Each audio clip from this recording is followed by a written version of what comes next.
Hey YouTube, it's Sean, Griffin RC Planes.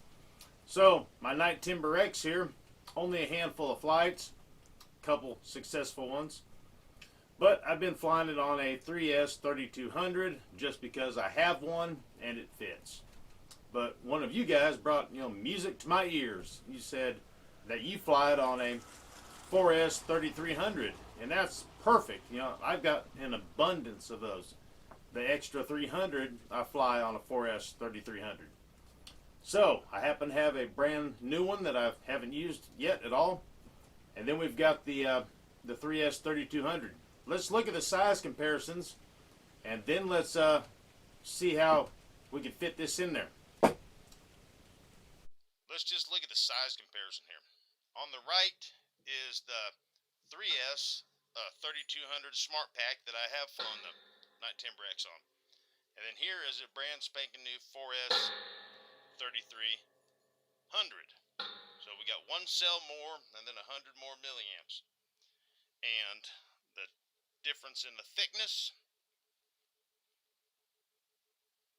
quite a bit thicker. Let's see what the width is on the Smart Pack here.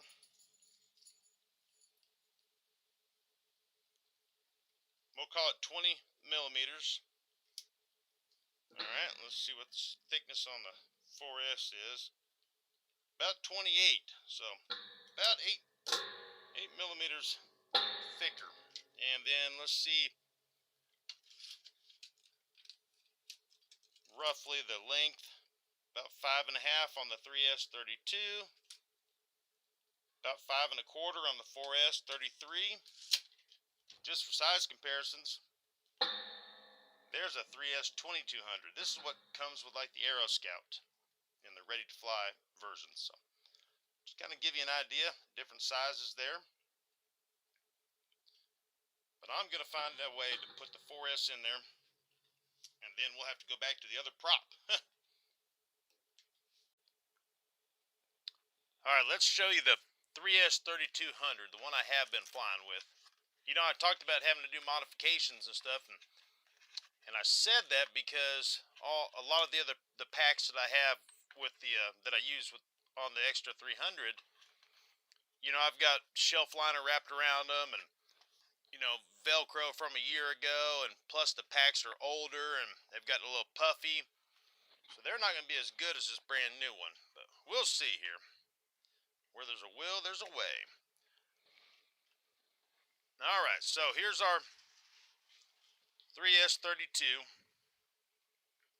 I've got a little shelf liner wrapped around this one, and that one goes in with ease. And then over here on the sides, there's some pockets that are kind of carved out on the inside, and that's where you have room to plug your battery in and tuck the wires out of the way. You guys see this little popsicle stick right here? There's a little channel also carved in the foam for the speed control wires to lay down in, and to keep them from jumping out when I was trying to Velcro the pack, I just cut a little slot and I took a popsicle stick, and that just holds the wires back real quick while I'm putting the battery in. So 3S 33.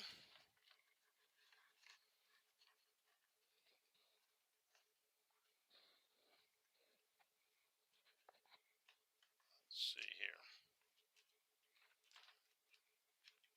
That's definitely tight. It can be done. That's for sure. It can be done.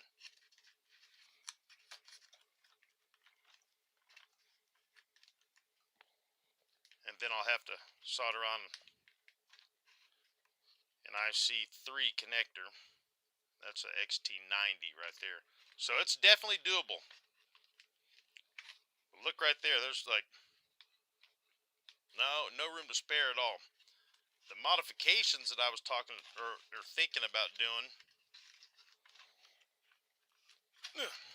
was because you got to pull this thing up on an angle to get it out. get rid of this somewhere back in there. Now that I got a pointer. Back in here, if you can cut that down or get rid of it, then you don't have to worry about going on such of a angle. See, look, let's try it one more time here. You know, and after you do this a time or two, it'll start making that pocket for you. But it's rather tight right there. And if that part that we just pointed out, if I had that gone, then the pack would slide in a little easier. We're definitely gonna try it though. Let's solder on. Let's take this 90 off and put an IC3 on there. That's what they're called.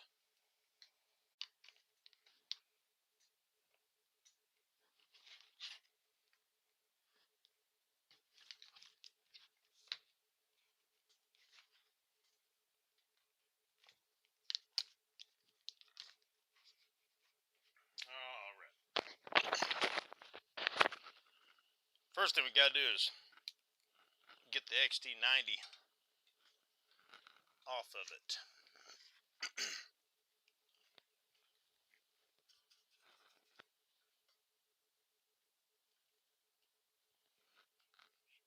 Heat it up enough to get it off there.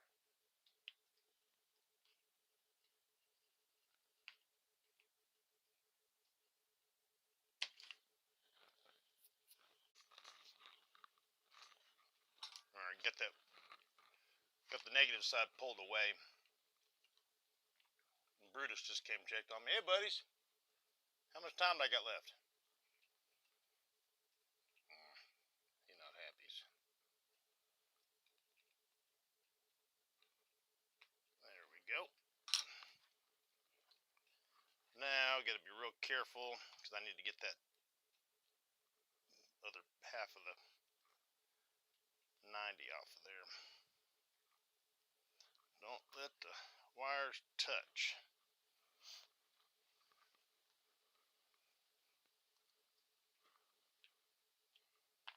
That guy and that guy.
Alright, well, the battery that I just took the XT90 off of, the wires are too big for the IC3 connector. So, we're just going to use an adapter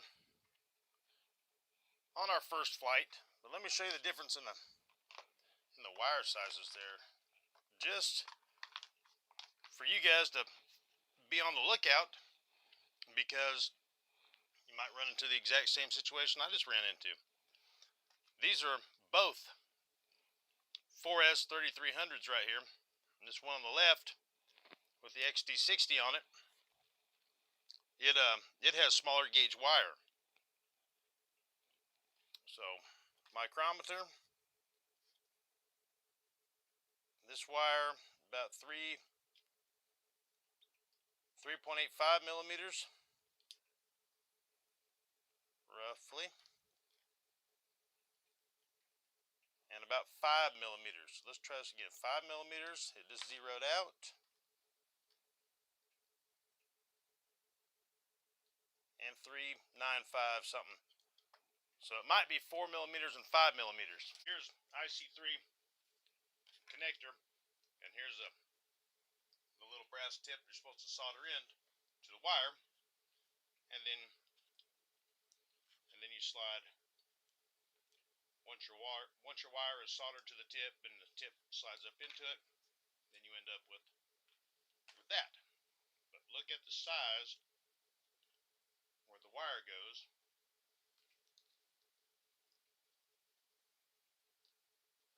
Compared to the wire. Just too big. And this one here, better. A little bit better, so that's just something for you guys to keep an eye out for. And with all that being said, and a little lesson learned right there about the different wire sizes on the battery packs, and we'll just use the adapter when we try the 4S pack. And to tell you the truth, when I bought these battery packs, I didn't pay attention to the size of the wire at all. I think all of these packs that I have, none of them came with the XT60s on them. I put all these connectors on. So therefore, I just didn't even pay attention to the wire size. And this one, the new one, had an XT90 on it because that was one of the ones that I was going to use in conjunction with a 2S pack to make a 6S. But alright, we'll just use the adapter. Well, okay, I guess after that, we've got to put the other prop back on. You know, we went from a 13.4 to 13.6.5 because we were using the 3S. And per the manual, that was the size prop that it recommended to go with the 3S battery. So now that we're going to try the 4S pack, we'll put the 13x4 back on there. So, alright. Hey, thank you guys. I hope everybody enjoys their Sunday. And I guess that's all I got for this one. So, until next time, you'll see me here. Yep, right there. Adios.